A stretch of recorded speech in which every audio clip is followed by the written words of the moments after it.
My name is Claire, I'm 38, and I've been married to Daniel for 13 years. If you asked most people who know us, they'd say we're the solid ones, the couple that made it. I used to think that too. We own a nice house in the Chicago suburbs, we have a dog named Penny, and we even finish each other's sentences sometimes.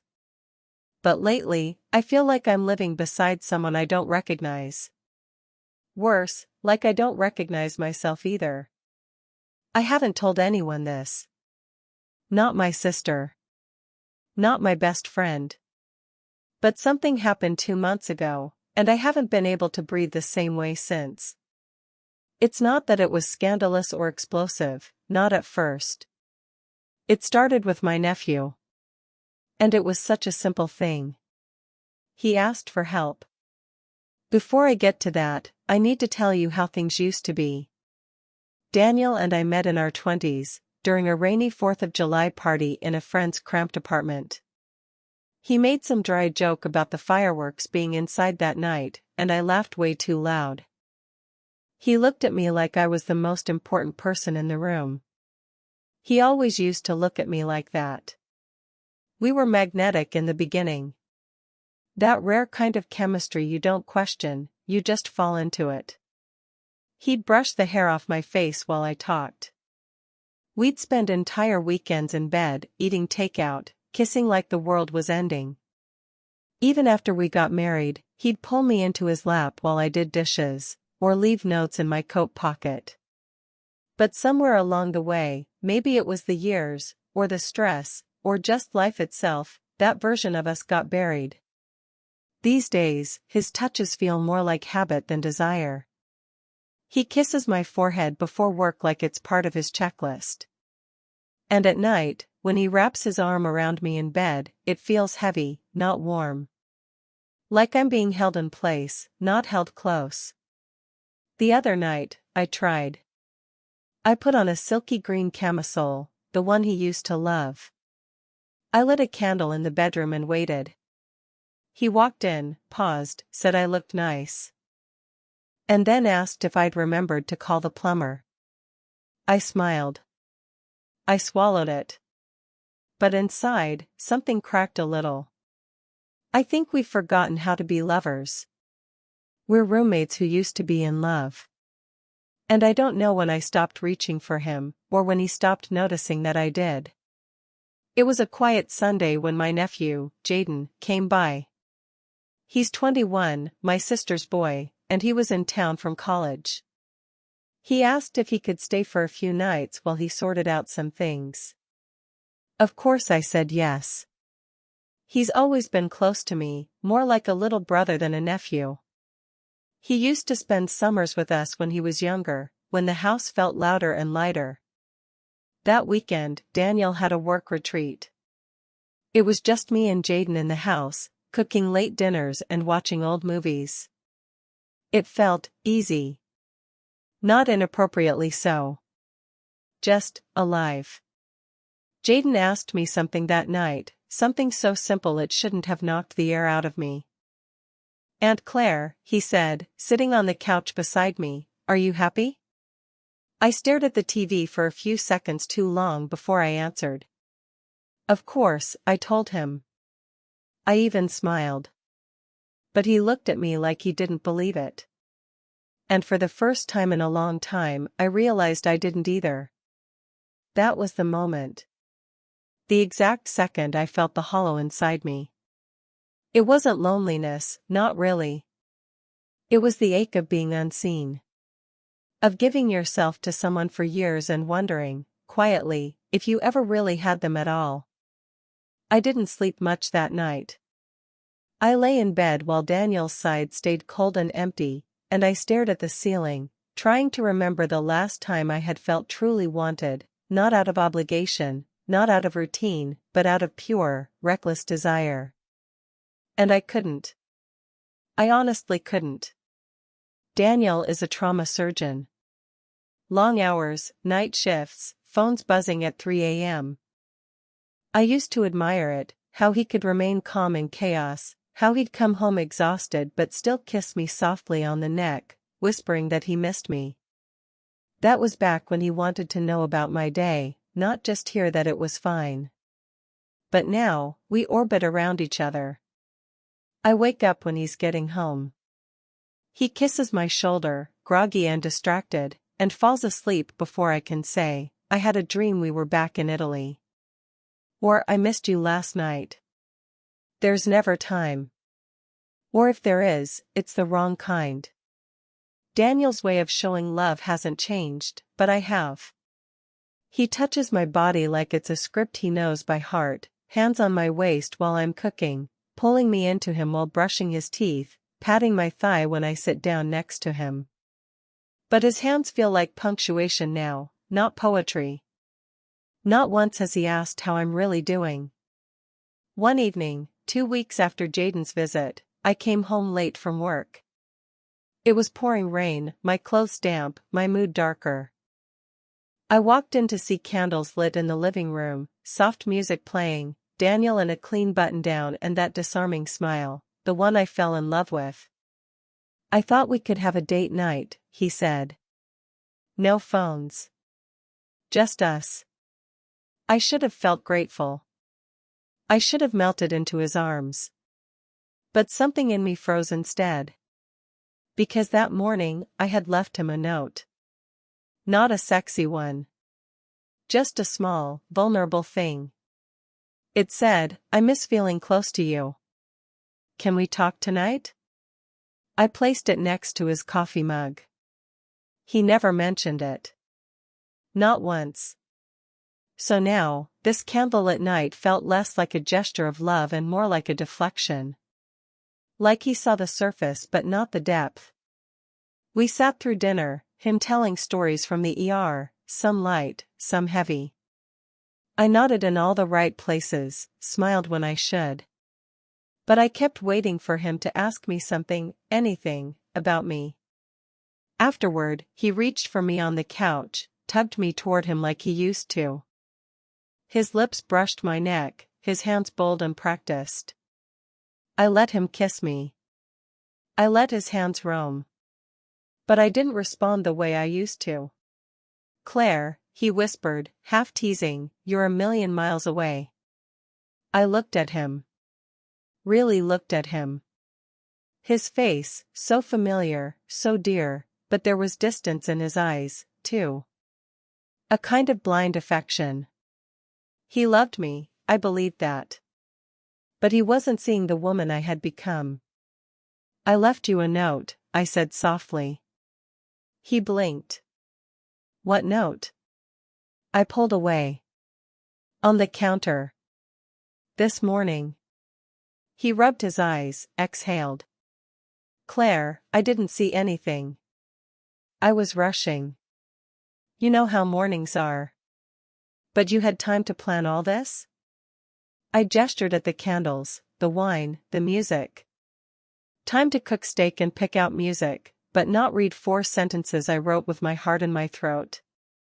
He stared at me like I was being dramatic. And maybe I was. But it didn't matter, because I felt it. I thought this is what you wanted, he said, frustrated. A night together. Something romantic. I want to be known, Daniel, I whispered. Not just kissed and held and fed. I want to be heard when I speak. I want you to see me when I'm fading. He looked hurt. And I hated that. But I was tired of editing myself for his comfort. We didn't make love that night. He fell asleep with his back to me. I lay there, eyes open, tears in my ears, wondering when we became this silent negotiation, me needing emotional intimacy, him offering physical affection like a bandage over a deep cut. That was the first time I thought, maybe he loves me the best way he knows how. And maybe that way will never be enough. It was a Saturday morning, the kind I used to cherish. Warm sunlight pooled onto our kitchen floor, Penny's paws tapped softly against the tile, and Daniel stood barefoot in his flannel pajama pants, flipping pancakes like a man trying to reclaim something. He turned and smiled at me as I walked in. You're up early. I nodded, forcing a smile, and reached for the coffee pot. I hadn't slept much. Again. He slid a plate toward me with 2 golden pancakes and a perfect pat of melting butter. Thought I'd surprise you. Thanks, I said. The word came out flat, and I hated how hollow I sounded. He leaned in behind me, wrapping his arms around my waist. His stubble grazed my neck as he kissed my shoulder. God, you still smell like lavender, he murmured. My body stiffened. Not dramatically, just enough for me to feel it and for him to maybe notice, if he were paying attention. I smiled tightly and moved to the table, pretending to be hungry. I wasn't. He sat across from me, fork in hand. I was thinking we could take a drive out to Lake Geneva next weekend. Maybe book a night somewhere. Just us.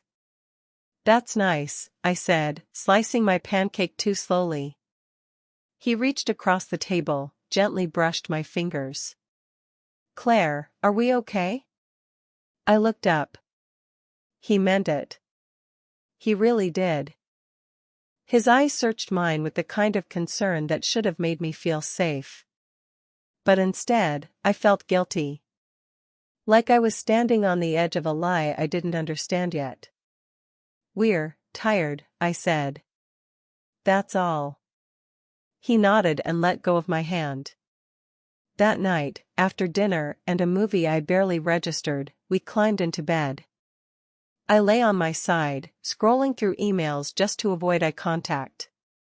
Daniel slid in behind me, spooned his body around mine, and let his hand drift over my hip. It wasn't aggressive. It wasn't needy. It was tender. But inside, I froze. His lips brushed my neck, soft and warm. His hand slipped under the hem of my shirt, fingertips tracing lazy circles across my stomach. I closed my eyes and tried to feel something. I wanted to want it. God, I wanted to want it. But all I could think about was how long it had been since we talked, really talked. How long it had been since I felt emotionally naked in front of him, not just physically available. I turned over suddenly, pressing a quick kiss to his lips before shifting away. Long day, I whispered, pulling the blanket tighter. He paused, then gave a small nod and rolled onto his back. The air felt colder between us than it had minutes ago.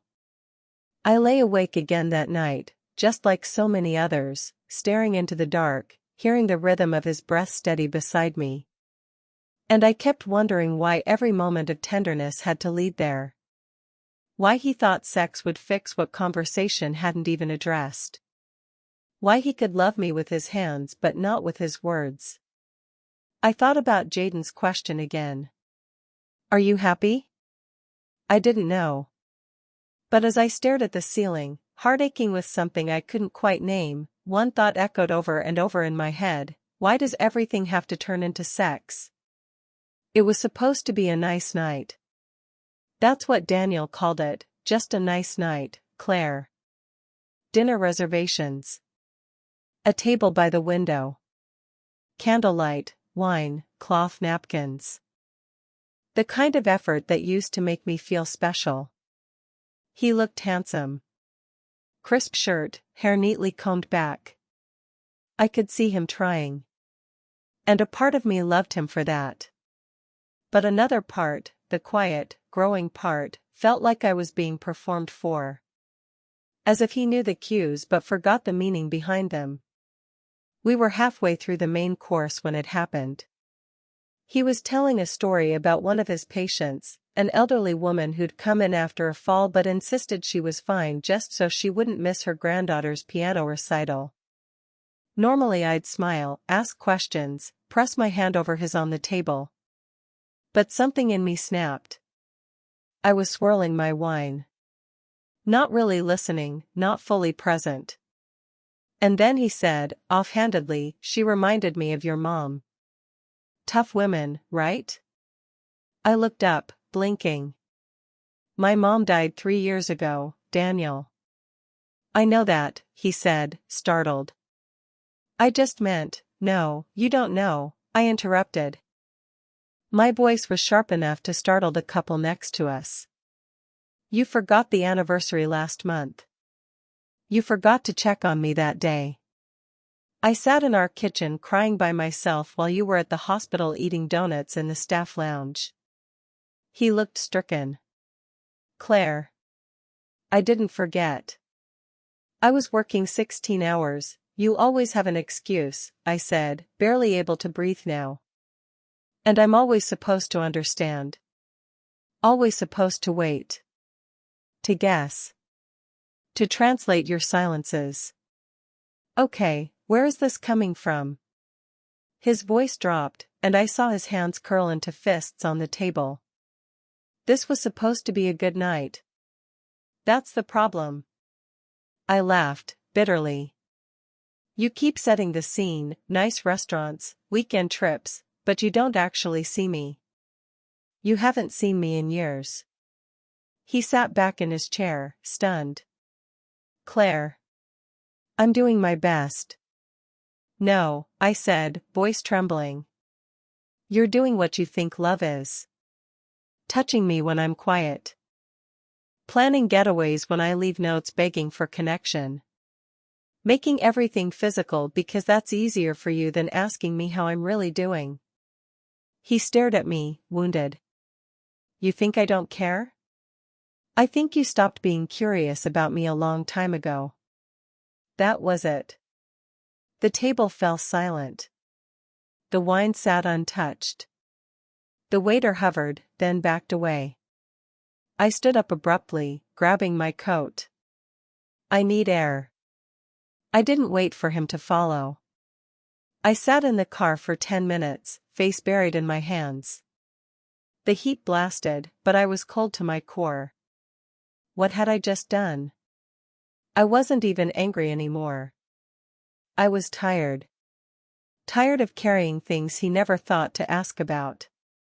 Tired of craving emotional presence and receiving scheduled affection instead. And I hated myself for doing it in public. For throwing years of quiet resentment at him like broken glass. For the way his face crumpled, not with guilt, but confusion. He truly hadn't seen this coming. And maybe that's the part that hurt the most. That after all this time, he still didn't know me well enough to feel the storm building. I thought about Jaden again. That quiet, honest moment on the couch. Aunt Claire, are you happy? Maybe he saw something in me that Daniel didn't. Maybe it took someone on the outside to notice what was slowly dying inside. I wiped my eyes and stared at the restaurant lights through the windshield, smudged and blurry through my tears. I wanted to go back inside. I wanted to say sorry. But I also didn't know how to make myself smaller again just to keep things peaceful. Inside, I knew Daniel would be sitting there, stunned, trying to make sense of a woman he no longer fully understood. And I sat alone in the car, heart heavy, whispering apologies he'd never hear. It's been 19 days since that dinner. I counted, not because I'm obsessive, but because silence has a weight. And once it settles between two people, you notice every single hour of it. Daniel and I still live in the same house, sleep in the same bed. But everything else has changed. We don't talk unless we have to. We pass each other like people in a waiting room, cordial, careful, disconnected. He hasn't touched me since that night. No kisses on the cheek. No reaching for my hand. Not even a brush of fingers when we sit beside each other on the couch. At first, it felt like a relief. Space, I thought. We both need space. But now, that space feels like quicksand. I miss him. I miss the way he used to hum under his breath when he brushed his teeth. I miss the way he'd instinctively pull me close during bad dreams, even if he was half asleep. I miss how we used to feel like a team. One evening, I watched him through the window while he shoveled the front walk. It was snowing lightly, and he was in his old sweatshirt, the one with the stretched-out cuffs. His head was down, movement steady, but slow. Tired. He looked lonely. And for the first time in weeks, I remembered something I had forgotten in the middle of all my own pain. Daniel isn't the villain in this story. He's human. A man carrying other people's trauma every day. A man who, maybe, gave what love he had in the ways he knew how. Just because it didn't reach me the way I needed, doesn't mean it wasn't real. That night, I found him in the living room with his laptop open, charts and patient files lit by the soft glow of the lamp. He looked up when I walked in, eyes rimmed red, like he hadn't slept much. "Hey," I said quietly. "Hey," he replied, voice even. I hovered near the doorway, heart pounding like it was our first conversation. "You've been working a lot." He nodded. "Easier than being here lately." That hurt. But I understood. "I miss us," I said, finally. "Even when I'm mad at you. Even when I feel like we're strangers." He looked at me then, really looked. "I didn't mean to make you feel alone." I sat down beside him. "I know. And I didn't mean to make you feel like you failed." We sat in silence. Not cold, not bitter. Just two people standing in the wreckage, unsure where to start. The next day, I found the note I'd left him, the one I thought he never saw. Crumpled under some papers in the kitchen drawer. Not unread. Just lost. That night, I lay in bed, staring at the ceiling again, but this time I wasn't angry. I was heartbroken. Over how easy it had been to drift apart. How love doesn't just die with betrayal or cruelty, sometimes it fades because we stop looking. Because we forget to ask how are you and mean it. And that question Jaden asked me, the one that started all this? It returned again. "Aunt Claire, are you happy?" "Not yet. But I want to be. And maybe that's the beginning." I turned toward Daniel in the dark, reaching out slowly, resting my hand over his. "I don't want to give up," I whispered. His fingers curled around mine a moment later. Neither of us spoke. But it was something. It was a start. The morning after I reached for Daniel's hand in the dark, something shifted, barely, but enough that we noticed it. We started talking again, in small ways. Not about the big things. Not yet. But about the dog's new habit of stealing socks, the weather, the neighbor's endless driveway construction. It was thin ice, but it held. One night, a week later, I made tea and sat down beside him on the couch. He was watching one of those medical dramas he always hated, probably for background noise. I placed the cup next to him, close enough to touch his arm. He looked at me, then the tea, and smiled. "Thank you," he said softly. Then, after a pause, "Do you want to talk?" I nodded. We stayed up for 2 hours that night. No yelling. No accusations. Just truth. "I didn't know you were hurting that badly," he said. "I thought I was doing what you wanted, being dependable, keeping things running. I stopped asking for what I needed," I admitted. "I didn't want to be another burden." He shook his head. "You've never been a burden, Claire." His voice broke on my name. At some point, I leaned into his chest, and he wrapped his arms around me. It was the first hug in months that didn't feel like a truce or a placeholder. It felt real. But even in that moment, I knew something had changed for good. That kind of disconnection doesn't just undo itself overnight. You don't rebuild 13 years of intimacy with 2 cups of tea and a late-night talk. Some parts of us had already rusted. The hinges creaked when we opened old doors. And then, 2 days later, Jaden called. He was moving back to the city and needed help finding an apartment. "I just need a few nights," he said. "Can I crash at your place?" I hesitated, but only for a second. "Of course," I said. That evening, I told Daniel. He paused, nodded. "Jaden's a good kid," he said, then added after a beat, "Are you okay with that?" I opened my mouth to say yes. But the truth was, I didn't know. Jaden had held a mirror up to me that night on the couch, without meaning to. He'd asked a question that neither Daniel nor I had been brave enough to say out loud: "Are you happy?" And that question still hovered between us, unanswered. That night, Daniel fell asleep on the couch. Not out of anger. Just exhaustion. Or maybe comfort and solitude. I stood in the hallway for a long time, watching him sleep. His mouth slightly open, his brow still tense even in rest. I loved this man. But love didn't mean never drifting apart. And it didn't mean always finding your way back, either. You know, if you'd asked me a year ago if I was happy, I would have said yes without thinking. Not because I truly was, but because that's what long-term love trains you to say. Because happiness in marriage starts to sound like stability, or comfort, or routine. And I thought that if I said it enough times, maybe I'd start to believe it. But then my nephew, Jaden, who wasn't trying to start anything, who was just staying over for a few days, looked at me with all the innocent bluntness of someone who hadn't been worn down by time or compromise and asked, "Are you happy?" That question unraveled me.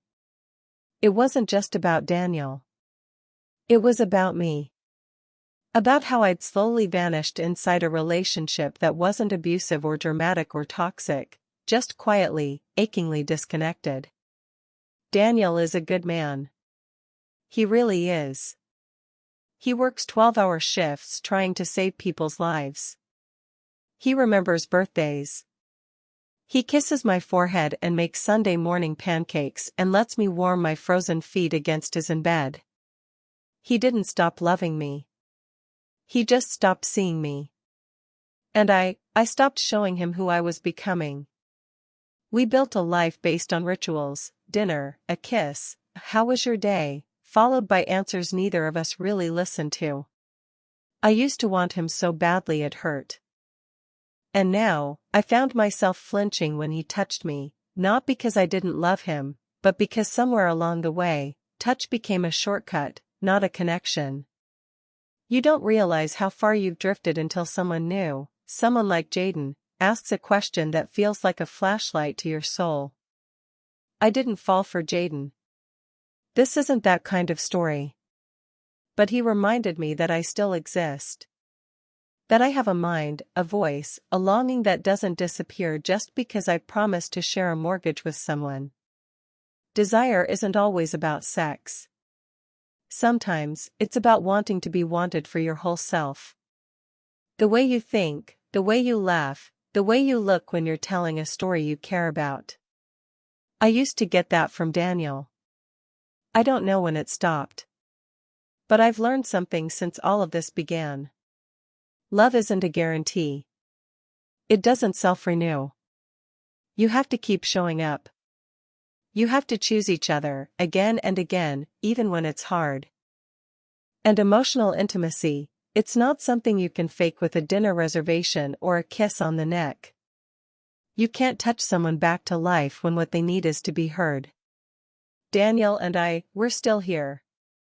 But it's different now. We've had hard talks.